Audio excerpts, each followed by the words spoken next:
Our Water Connection acknowledges the traditional custodians of the land throughout Australia and their connection to country, sky, water, and community. We extend our respect to the traditional custodians of the place where you are listening. Este episodio se graba en el territorio de los Ghana y en la tierra de los pueblos indígenas de Colombia. ¿Qué pasaría si te dijera que en una de las ciudades más grandes de Latinoamérica está enfrentando una grave crisis de agua? ¿Qué está causando exactamente esta crisis?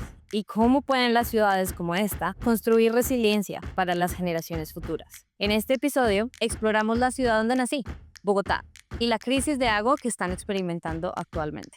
Mi nombre es Jess Borges, mi misión es aumentar tu curiosidad sobre el agua y esto es A Water Connection.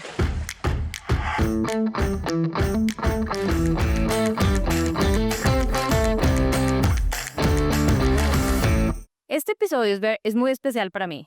Desde que lancé A Water Connection he querido traer perspectivas de Colombia, mi país natal, a este podcast.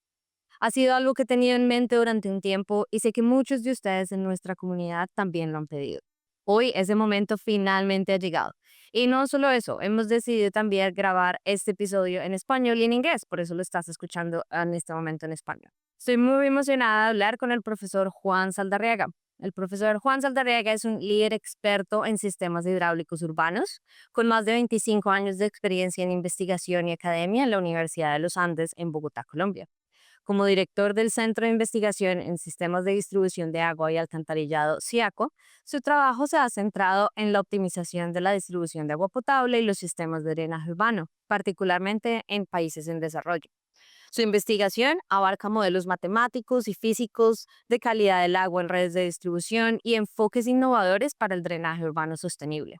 Con un compromiso profundo en avanzar la ingeniería hidráulica, el profesor Juan ha jugado un papel clave en la configuración del futuro en la infraestructura hídrica en América Latina. Aparte de esto, Juan también fue mi profesor en la mayoría de mis cursos de agua en la universidad, mi supervisor de tesis de pregrado, de maestría y un gran mentor en mi carrera. Entonces estoy muy feliz de tenerlo hoy conmigo acá.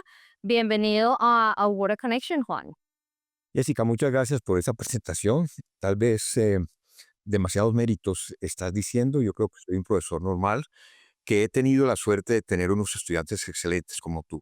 Entonces, muchas gracias por invitarme a esta presentación. No, muchas gracias por venir y hablar con nosotros. Antes de empezar y para asegurarnos que todo el mundo está en la misma página, porque tal vez hay gente escuchándonos que no es de Colombia, ¿cómo describirías Bogotá y su sistema de suministro de agua? ¿Cómo recibe Bogotá el agua potable? Me parece una excelente pregunta porque en términos de ciudades tan grandes es bastante sui generis. Bogotá, como algunas otras ciudades del centro de América Latina, que están en el trópico, se encuentra bastante alto en las montañas. La razón es que nuestros conquistadores, los españoles, trataron de buscar desde el principio unos climas un poco más fáciles de llevar en una zona tropical y esto se consigue en las zonas montañosas. Eso implica que Bogotá se encuentra a 2.600 metros de altura sobre el nivel del mar. Eso es aproximadamente 8.500 pies de altura sobre el nivel del mar. Eso hace que, obviamente, las fuentes de agua, los ríos que se tienen a tales alturas son ríos pequeños, no son iguales a los ríos de llanura, pero esa situación climática y la topografía que tenemos en Bogotá, que es una, digamos, planicie elevada, hizo que se desarrollara una mega ciudad muy lejos de las costas. En general, Bogotá es una ciudad mediterránea y por consiguiente, las fuentes de agua sí existen. Estamos en un país bastante lluvioso, no tanto en Bogotá. Bogotá llueve en alrededor de unos 1.100, 1.200 milímetros de lluvia al año.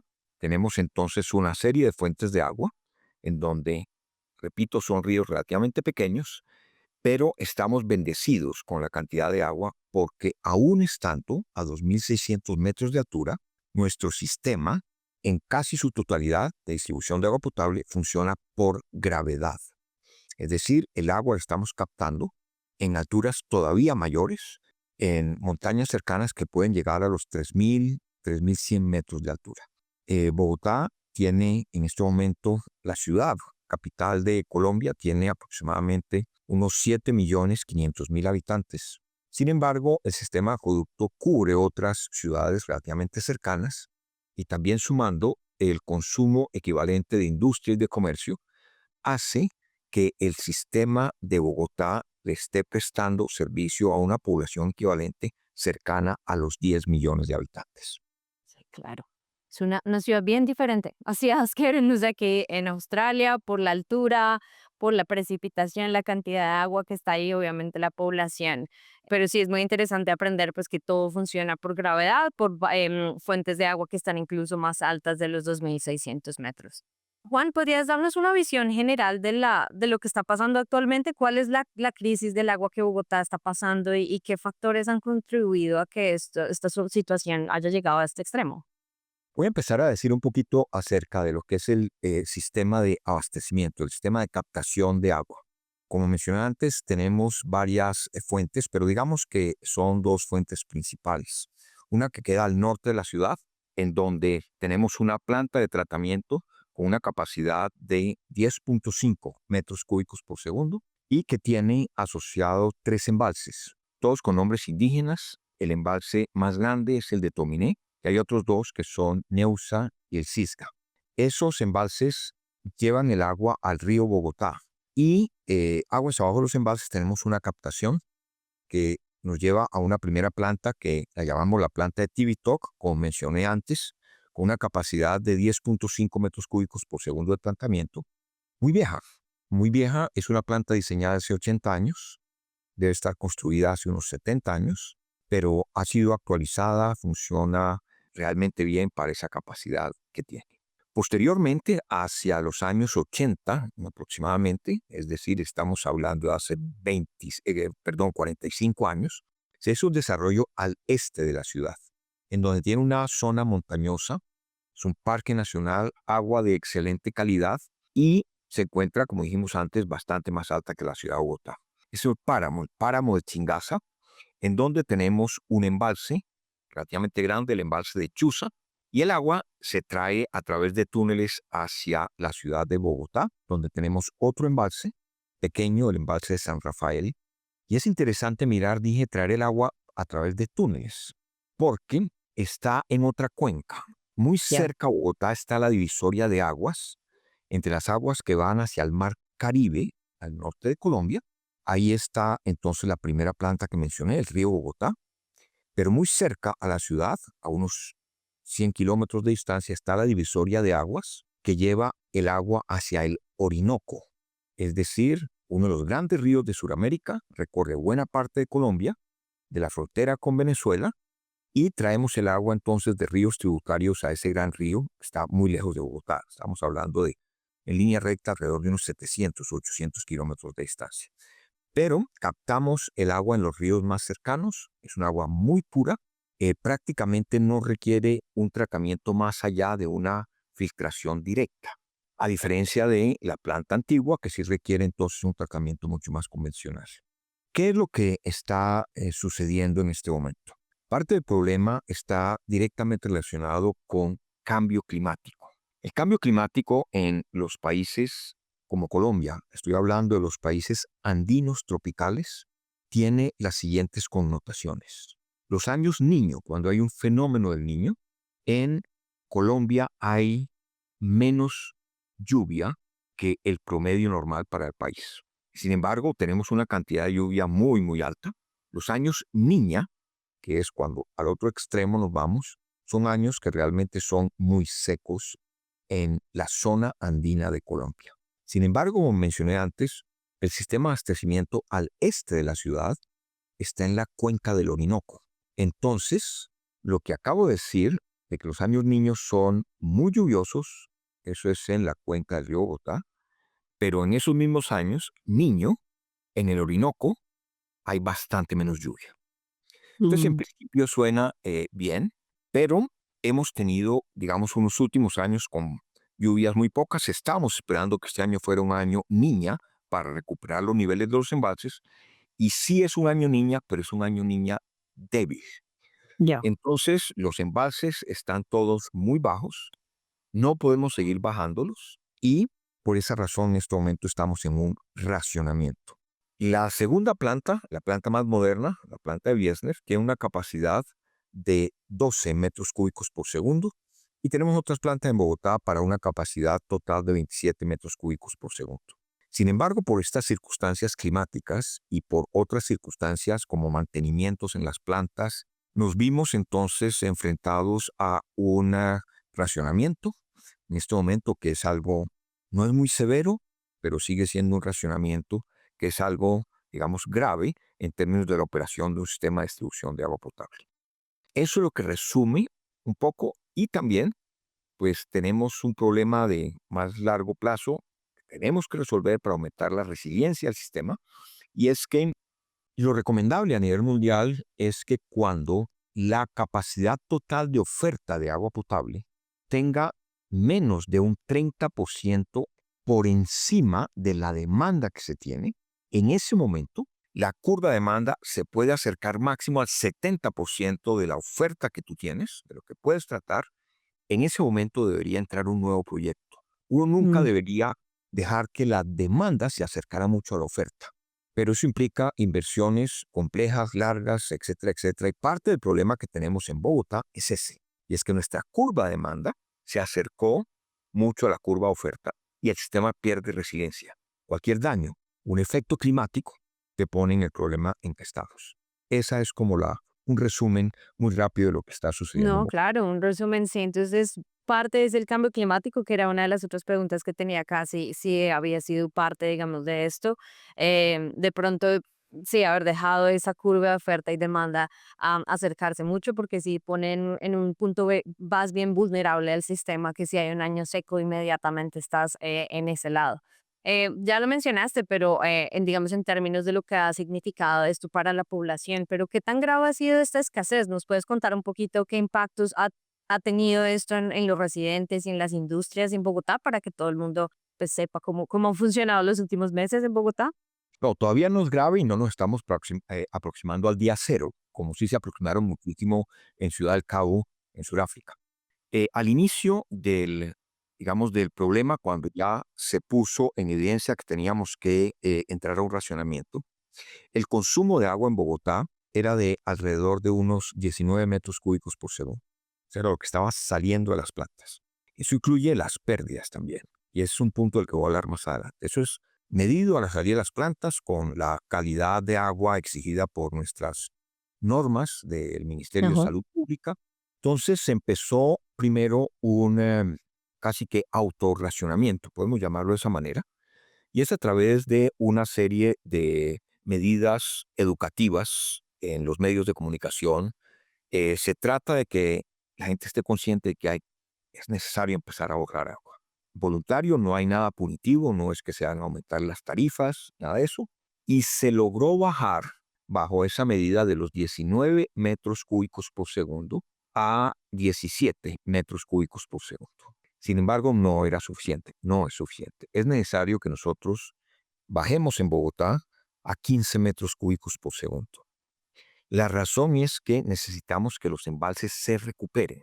Uno no puede operar un embalse ni de energía eléctrica, ni de riego, ni de agua potable cerca a su nivel mínimo, porque estaría uno jugando con niveles cerca al mínimo y ahí está haciendo un riesgo muy grande. La idea es que el embalse esté lleno, casi que rebosando, y se maneje el embalse Y fluctuando ahí se maneja. bien. Ujú. Un error, no intervenimos como sociedad rápido, el racionamiento ha debido empezar antes del momento en que empezó, porque dejamos bajar demasiado los embalses y tenemos que recuperarlos. Entonces, no es un racionamiento muy grande. Esperemos que se recupere y eso no es el problema más importante. Racionar agua es difícil. Es muy difícil porque la gente se prepara. Claro. Entonces, yo sé que mañana no voy a tener agua, hoy almaceno agua en baldes, en tanques. Entonces es difícil, por más de que haya Mm, conciencia ciudadana, etcétera, etcétera. Uno sí deja de regar matas, uno deja de lavar el carro, que son cosas que no son esenciales, pero es difícil. Y pues la gente trata de defenderse de esa manera y no hemos tenido un problema. Para mí el problema más grave es el problema de manejar ahora un sistema que se convirtió en un sistema de abastecimiento intermitente. Eso es gravísimo. mm. Yo sé que en el Oriente se utiliza muchísimo esos sistemas que no son permanentes, que no tienen agua permanente, porque dejar una parte importante de la ciudad de Bogotá. Básicamente, cuando se corta el agua, se le está cortando el agua a, no sé, 1.200.000 personas, 1.500.000 personas en algunos casos, que eso ya es el tamaño de una ciudad grande. Esa red queda vacía y el tener la red vacía puede generar problemas importantes de calidad de agua. Básicamente, en el momento en que se vuelve a conectar el agua, hay golpes de ariete, que conoces muy bien, y eso puede generar fallas en las tuberías. En el momento en que la red esté vacía, puede haber intrusión del agua desde el nivel freático hacia las tuberías. Puede haber resuspensión de películas, tanto minerales como biopelículas al interior de las tuberías, y eso es delicado desde el punto de vista de salud pública. Tiempos de retención muy grandes. En las grandes tuberías, cuando tú estás cortando el 20% del agua, que es bajar de 19 a 17 o algo por el estilo, reduce las velocidades en todo el sistema, en los tubos Claro. matrices.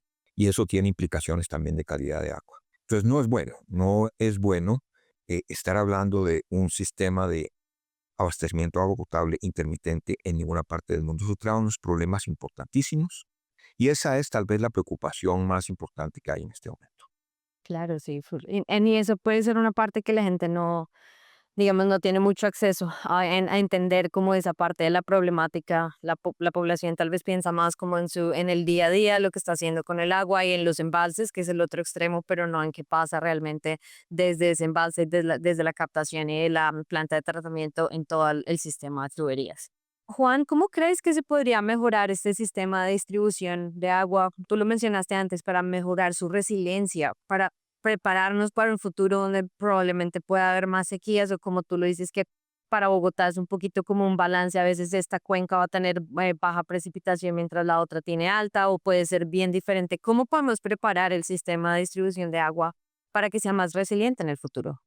Bueno, lo primero cuando ya uno entra en una emergencia como esta es ser muy eficiente en el uso del agua, no solamente la población. Mencioné que cuando dije que se estaban consumiendo 19 metros cúbicos por segundo, dije que eso incluía las pérdidas.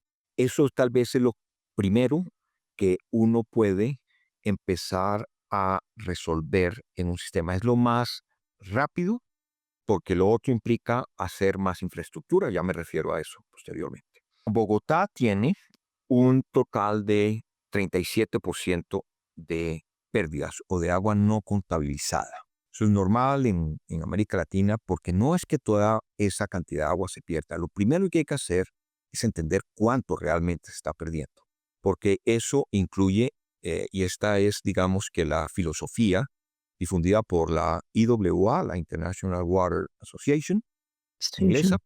que permite clasificar ese porcentaje de, llamémoslo, pérdidas en diferentes clases. Hay pérdidas comerciales, hay pérdidas en medición, hay agua que se usa pero que no es contabilizada. Por ejemplo, en algunas ciudades se utiliza agua para riego, se utiliza agua para lavado de calles, se utiliza agua para llenar carrotanques. Entonces es agua que realmente está yendo o sirviendo para el consumo humano, pero que no se está midiendo. Pero hay otra que sí son lo que llamamos las pérdidas técnicas. Y las pérdidas técnicas es por eventualmente fugas no fácilmente detectables u otras fugas. Por ejemplo, cuando hay un estallido de una tubería grande, básicamente responder muy rápido al daño. Es decir, que yo rápidamente pueda cerrar válvulas para Puede cerrar, cerrar sí. el sitio donde está el daño, pero hacerlo muy rápidamente, porque si la respuesta al daño es una respuesta lenta y la empresa se demora en llegar al sitio del daño 3, 4 horas en cerrar las válvulas, entonces una cantidad de agua que se pierde.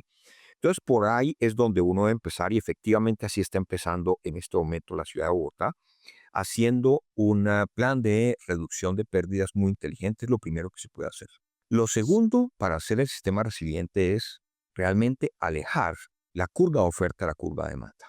Lo cual, y este es un punto muy importante porque inmediatamente uno empieza a hablar de un nuevo proyecto, lo primero es que algo relacionado con el agua siempre tiene un rechazo de la parte ambiental, de las autoridades ambientales, de la comunidad ambiental, del pensamiento ambientalista, Mm. porque es una intervención en una zona de un parque nacional, unos páramos, y que vamos a consumir más agua, etcétera, etcétera. Y hay un punto en el que me gustaría hacer énfasis y es que el hecho de alejar la curva de oferta de la curva de demanda no significa consumir más agua, significa tener un sistema más resiliente. Yo puedo tener agua almacenada en un embalse y no utilizarla, dejar el embalse, cuidar la zona cercana al embalse, pero sí tenemos que tener otras fuentes de agua, pero eso ya es más problemático. ¿Por qué razón? Porque supongamos que en este momento ya tuviéramos identificado en Bogotá un proyecto nuevo, que no lo tenemos. Ok. Entraría entonces, como cualquier proyecto grande de ingeniería, a una etapa de factibilidad, a una etapa de diseño, a una etapa de buscar los permisos ambientales, después una etapa de construcción, Construcción. puesta en marcha para finalmente la operación. Si estamos hablando de un proyecto relacionado con agua para una megaciudad, como Bogotá, eso no son menos de 6 años. Mm. Y eso es lo que a veces nuestros planeadores no tienen en cuenta. Tenemos suficiente agua, sí, pero mire cómo son las curvas porque hacer un nuevo proyecto puede tomar entre 6 y 10 años para que el proyecto esté funcionando. Está funcionando. Luego, Sí. ese problema lo tenemos en Bogotá, estamos pues tratando de ayudar y si los efectos de cambio climático son más suaves o al revés, nos llega un año niña muy fuerte, entonces se nos van a llenar nuestros embalses, porque en los años niña muy fuertes tenemos el otro extremo de un país tropical que tú conoces muy bien, que se inunda todo el país. Sí. Tal cantidad de agua, porque voy a mencionar unas cifras para nuestra comunidad que nos está oyendo que les va a llamar mucho la atención. Cuando hablé de Bogotá dije que son 1.100 milímetros de lluvia por año. La media en España, para poner el ejemplo, es de 500 milímetros de lluvia en España. En Bogotá tenemos el De doble. España. En Medellín, la segunda ciudad de Colombia, tenemos 3.500 milímetros de lluvia al año, 3 veces lo que llueve en Bogotá. Ujú. Eso es mucho mayor que la media mundial, pero tenemos zonas en Colombia en donde ya no podemos medir la lluvia en milímetros, no tiene mucho sentido, toca leerla en metros. Hay zonas en nuestra costa pacífica donde llueven 13 metros de agua al año. Entonces, cuando hay años niña, eso es un problema de inundaciones por todo el país. Los años niños son los años niño en la cuenca Caribe, los años niña son secos y pues esperemos que no, o si vamos a tener, ojalá tengamos unas lluvias muy fuertes este año, que había la posibilidad de un año niña, leve pero año niña, que nos ayudaría muchísimo. Pero repito, no más por el lenguaje que estoy utilizando en este momento, se nota que estamos en un sistema no resiliente ante el clima, ante el cambio climático. Así es, así es. Y sí, lo que tú dices de las cifras es bien interesante. Acá mientras las decías, estuve buscando las precipitación anual promedio de las ciudades de Australia. Adelaide, donde yo vivo, son 530 milímetros al año, pero este año, por ejemplo, este último año fue el año más seco en los últimos 40 años y todos los embalses también están bajando mucho.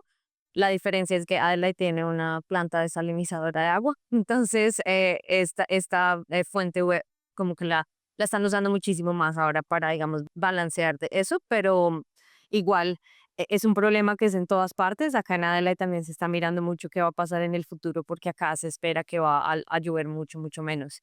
Y en la ciudad donde más llueve acá, que es en Darwin, que es en el norte, también como en el trópico, 1812 milímetros. O sea, la ciudad que más llueve ya se parece más o menos a las cifras que estabas diciendo de Bogotá. Entonces, sí, un universo completamente diferente donde Colombia se mueve entre dos extremos bien grandes, sequías que son muy fuertes y después inundaciones que son muy fuertes. Y sí, se hace mucho más difícil la planeación de un sistema, pero igual hay que hacerlo y hay que darle resiliencia, así como lo dices, enfocándose primero en las pérdidas y de pronto después en grandes proyectos de infraestructura. Hablando de eso de las Y aquí, pérdidas, recientemente, sí, contale. no, quería decirte que hay otro dato bien curioso Ujú. que llama mucho la atención. Obviamente, cuando estamos a 2.600 metros de altura y traemos esa cantidad de agua de otra cuenca, 10 metros cúbicos por segundo, y Bogotá, entonces digamos que consume en una época normal alrededor de 20 metros cúbicos por segundo. A esos 20 metros cúbicos por segundo le damos, curiosamente, un segundo uso. Es decir, y esto es típico en otras ciudades de Colombia, uno dice, hay que reciclar el agua. Y curiosamente, en Bogotá le damos al 100% del agua que utilizamos un segundo uso. Es decir, la reciclamos completamente. ¿Cuál es el segundo uso? A la salida de Bogotá, a la salida de esta altiplanicie que tenemos, hay una caída extraordinariamente grande. El río Bogotá alcanza a tener un gradiente como pocos ríos en el mundo. El río Bogotá cae 2 kilómetros en Wow. 10 kilómetros. Entonces, pues, lo que hicimos fue una planta de generación hidroeléctrica Eléctrico. muy inteligentemente. Todo el agua que utilizamos en Bogotá, pasa por la ciudad y la llevamos al final de la ciudad a una central de generación hidroeléctrica y a toda el agua que usamos le damos un segundo uso. Eso también hace Medellín y es una cosa también curiosa, ¿no? Sí, claro, es bastante diferente de lo que sí se pueden hacer cosas aquí, donde es muy plano. Obviamente. Pero sí, no, al menos está dando ese otro uso al agua. Volviendo a lo que decías antes de las pérdidas, recientemente vi que sí, que la Universidad de los Andes, a través del centro de investigación que tú manejas y que tú lideras, está comenzando un proyecto con la empresa de Acueducto de Bogotá para desarrollar un plan estratégico para reducir las pérdidas de agua. Y de eso estabas hablando, obviamente, antes, como ese primer paso que se puede hacer para ser más eficiente con el uso del agua. ¿Cuáles son las estrategias clave o innovaciones tecnológicas que tú crees que este proyecto va a implementar o va a recomendar implementar al acueducto para reducir esas pérdidas que realmente todos los sistemas tienen, en mayor o menor medida todos los sistemas tienen pérdidas de agua? Correcto. Yo creo que hay que hacer énfasis en algo que acabas de decir y es que el papel nuestro como centro de investigación, como universidad en este momento ese es el objetivo del proyecto, es hacer lo que llamamos el plan maestro de analítica de datos y de reducción de pérdidas para la empresa de Acueducto Bogotá. Dura un año, va a ser todo este año. Debemos entregar nosotros el resultado final al final del año. ¿Y qué es o cuáles son los frentes que uno puede hacer para reducción de pérdidas y qué se puede hacer para un manejo muy eficiente del agua dentro de la ciudad y lograr bajar ese alto porcentaje de agua no contabilizada? No hablemos que son pérdidas todo, sino agua que no se está contabilizando en la ciudad de Bogotá.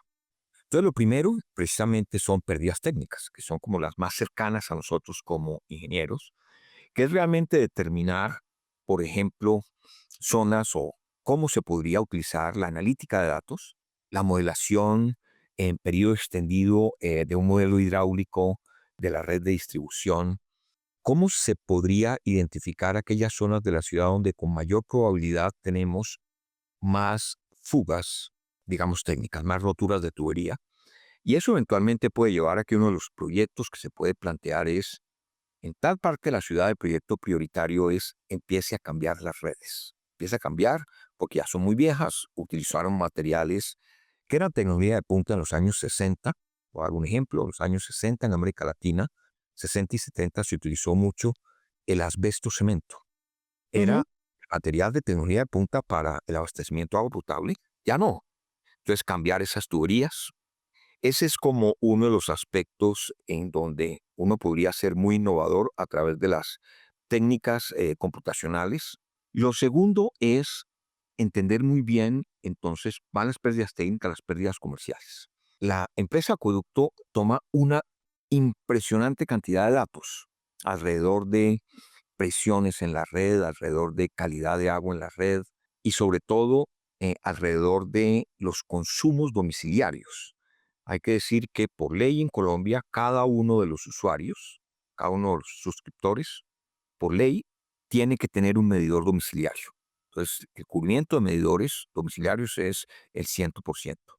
Se leen esos medidores cada 2 meses y entonces se tiene una gran cantidad de datos. Y la idea es utilizar esa analítica de datos para entender cómo son los consumos en alguna zona de la ciudad, si están creciendo, si están decreciendo, qué está pasando con la red de distribución. Por ejemplo, si uno densifica mucho una zona de la ciudad, de edificios muy altos, como están haciendo en ciertas zonas, sobre todo en Medellín, edificios muy, muy altos, entonces localmente en esas zonas de edificios muy altos aumenta muchísimo el consumo de agua, simplemente porque Sí. localmente aumenta la población. Fácilmente multiplicas por 10 la población en una zona densificada. Eso significa que multiplicas por 10 el consumo y no has cambiado la red de distribución. Entonces la red de distribución empieza a operar con unas velocidades altísimas en las Altísima, horas sí. de alto consumo y unas velocidades bajas en las zonas de muy poco consumo en las horas de la madrugada. Entonces los cambios de velocidad son impresionantes en el sistema y empiezan a causar una gran cantidad de daños. Esos son los aspectos, digamos, que se van a ver con analítica de datos. Me refería también a la parte de las pérdidas comerciales, que tiene que ver con conexiones cerradas, que tiene que ver con algún tipo de fraudes que se esté haciendo, que tiene que ver con el comportamiento de algunos de los usuarios. Eventualmente lo que está sucediendo es que hay una mala medición. Ese es otro aspecto que se tiene que tener en cuenta. El otro aspecto muy importante es la medición, la macromedición y la micromedición. ¿Qué tan Ujú. precisa es? ¿Qué tan precisa tiene que ser? ¿Es necesario tener datos en tiempo real en macromedidores en los diferentes sectores de la ciudad? ¿O con tomar un dato cada 5 minutos o cada 10 minutos es más que suficiente?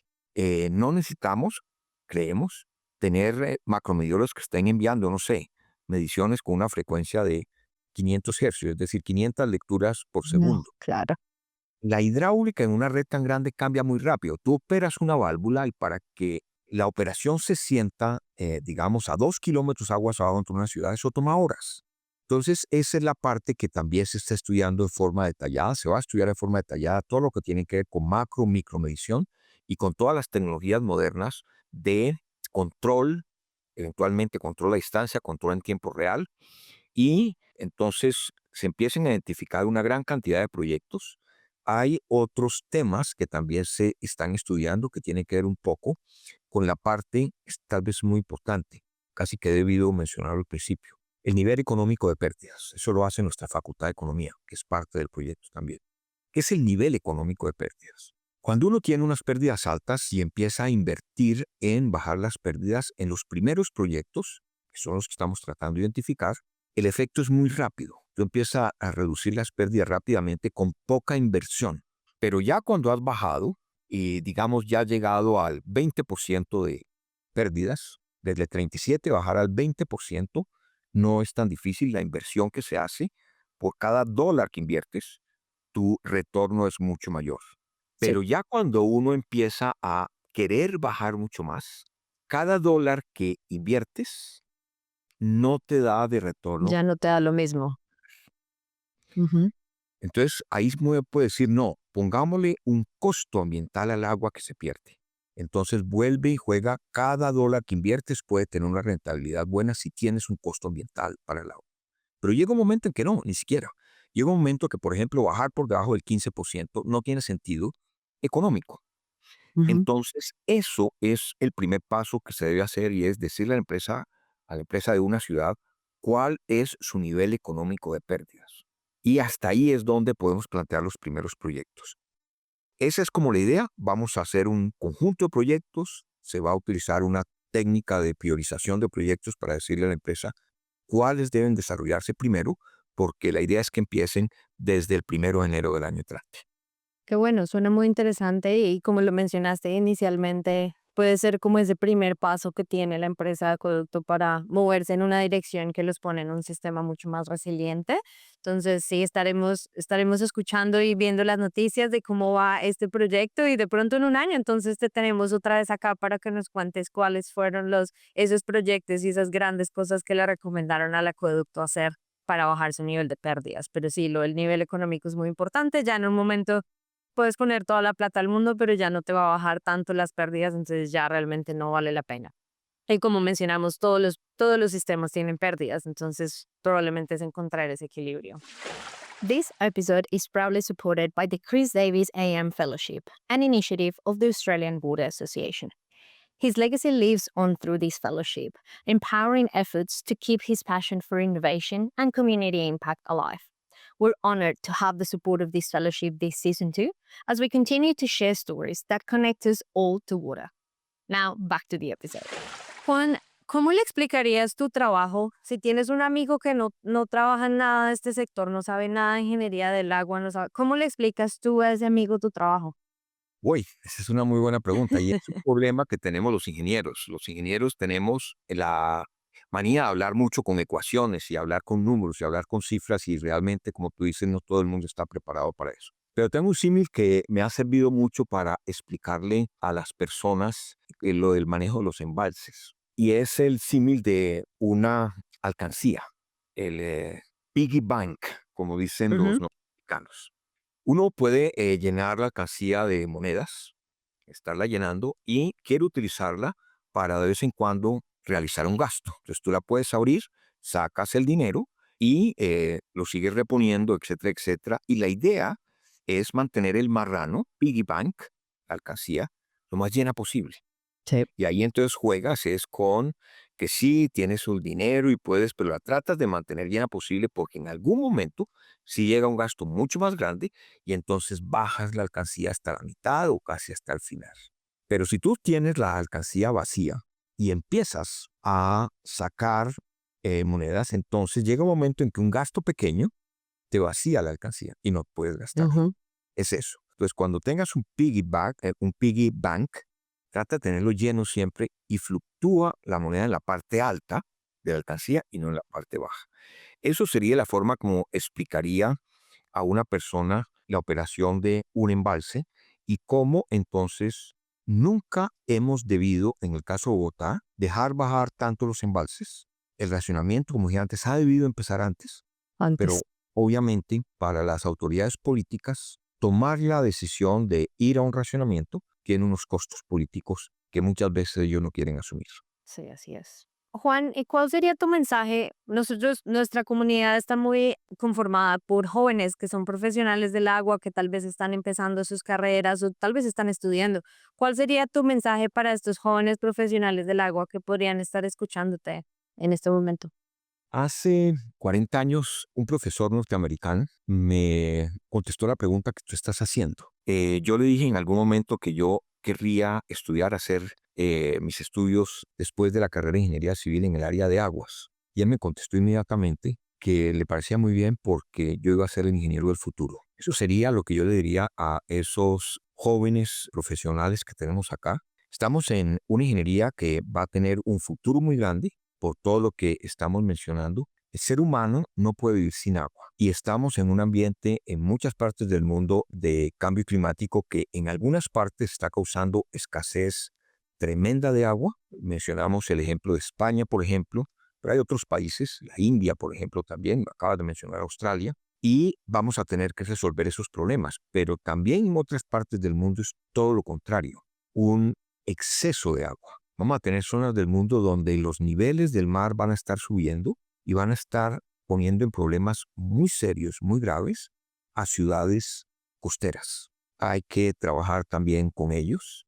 En otras partes del mundo vamos a tener inundaciones muy, muy fuertes, cada vez más severas. Luego, yo diría que en términos de lo que hacen los ingenieros que quieren trabajar con el agua, la cantidad de trabajo hacia el futuro es impresionantemente grande. Sistemas de riego, manejo sostenible de las aguas subterráneas, que es un recurso muy importante. Trabajar muchísimo en lo que tiene que ver con desalinización en zonas costeras, con los problemas ambientales que eso tiene, con el manejo de las salmueras, con el manejo de las comunidades de animales, de peces y de plantas alrededor de esos sitios. Y lo otro que es muy importante, todo lo relacionado con el tratamiento de las aguas residuales. Vamos a tener problemas de potabilización cada vez más fuertes y no es sino ver lo que sucede en el sureste de los Estados Unidos, que durante 100 años prácticamente, Hoover Dam se inaugura en 1935. Realmente su construcción empieza más o menos en 1927, es decir, la construcción va a ser 100 años. Esa presa con el lago que tiene arriba, que es el Lake Mead, y más arriba, el Lake Powell, permitieron el desarrollo de todo el suroeste de los Estados Unidos. Utah, Arizona, Nuevo México, por supuesto el sur de California, Nevada, y hoy en día están con unos problemas tremendamente grandes de agua, tremendamente grandes de agua. Ustedes vieron lo que sucedió hace poco en Los Ángeles, 12,000 casas totalmente calcinadas y no había agua con que apagar los incendios. Muy, muy complejo, y eso pues fue un problema que también se ha podido detectar mucho tiempo antes. Acordémonos que ese es otro uso que tenemos para nuestras redes de distribución de agua, es el apagar incendios. Claro. Seguro. Entonces, yo diría que primero, hacer muy rentable desde el punto de vista de los ingresos, pero tiene otro aspecto romántico muy importante y es trabajar con el agua. Trabajar con el agua, siempre digo a mis estudiantes que tiene una característica muy importante y es que estéticamente cualquier proyecto que involucre una lámina de agua es algo espectacular. Un embalse, un lago, cualquier cosa. Entonces hay una parte estética también Ujú. interesante que da una gran cantidad de satisfacciones. Así es, Juan. Hay mucho trabajo en el futuro, entonces hay muchas cosas por hacer en este recurso que es tan indispensable para todos nosotros. Y para cerrar, Juan, ya lo mencionaste un poco, pero no, ¿por qué trabajas en el sector de agua? Dijiste que en algún momento habías hablado con un profesor cuando acabaste tus estudios. ¿Qué te hizo mover como hacia ese sector después de que hiciste tus estudios de ingeniería civil? También una excelente pregunta. A ver, en general, hoy hay más información, pero obviamente hace tantos años la información no era tan abundante y además de eso la circulación de la información era mucho más lenta. Cuando decidí hacer la carrera de ingeniería civil, yo la tenía asociada más a procesos de construcción, es decir, a una ingeniería estructural, eventualmente a una ingeniería más de cimentaciones, construcción de carreteras, etcétera, etcétera. Era algo en lo que yo quería trabajar, tal vez porque era una carrera que requería, digamos, un uso de matemáticas bastante alto y yo tuve la ventaja desde el colegio de ser un buen matemático, me encantaban las matemáticas, era un buen matemático y entonces decidí aplicar a la carrera de ingeniería civil. Solamente hasta el segundo año de la carrera me enteré que la hidráulica era un área de ingeniería civil. Es decir, eso no está en mi mente. Pero tal vez el paso por el laboratorio de hidráulica, ya esto acordémonos que es como en la mitad de la carrera, el curso de mecánica de fluidos me pareció muy, muy interesante y después el curso de hidráulica. Pero tal vez lo que más me llamó la atención es que de las ramas de la ingeniería civil, la más científica es la hidráulica y la mecánica de fluidos. Es la que tiene más relación con la ciencia, con la física, por supuesto con las matemáticas, pero sobre todo con la física. Y eso hace que entonces uno tenga un conocimiento o tenga la posibilidad de tener un conocimiento mucho más claro del comportamiento del agua Ujú. y además de eso, nos permite tener un menor nivel de incertidumbre en lo que hagamos, porque todo está muy ligado a las ecuaciones de la física clásica. Yo creo que eso fue lo que me decidió y ha sido así durante toda la vida. Mi aproximación hacia la hidráulica y a la ingeniería civil, pero digamos a la hidráulica, es muy científica y muy matemática, todo lo que he hecho en mi carrera. Claro, no, es un muy buen ángulo que nunca había pensado también así. Sí, de esa rama de ingeniería civil, y creo que a muchos nos pasó, entramos en ingeniería civil sin saber que había esta área llamada hidráulica y después de tomar los cursos y ver un poco de lo que implica, nunca vimos para otro lado, ya nos quedamos con eso y así ha sido mi caso también. Juan, muchísimas gracias por tu tiempo hoy, por enseñarnos de lo que está sucediendo, del sistema de agua, cómo funciona para que todo el mundo pueda entenderlo, de lo que ha sucedido en los últimos meses en Bogotá y también de ver qué podemos ver hacia el futuro, cuáles son esos primeros pasos para salir de esta crisis y qué se puede hacer para tener un sistema más resiliente en el futuro. Muchas gracias por tu tiempo hoy. Bueno, con mucho gusto y seguimos entonces en contacto. Me parece excelente tu idea de ayudar a difundir a través de este tipo de podcast y estas formas muy modernas de comunicaciones, pues lo que hacemos y ojalá que logremos entusiasmar a personas jóvenes para que sigan nuestras carreras. Claro que sí, muchas gracias. Esto es todo en este episodio especial en español de Our Water Connection. Muchas gracias por escuchar y por ser parte de esta comunidad. Acuérdate que tu voz es muy importante para nosotros. Hay un link en la descripción que dice Send us a message o envíanos un mensaje.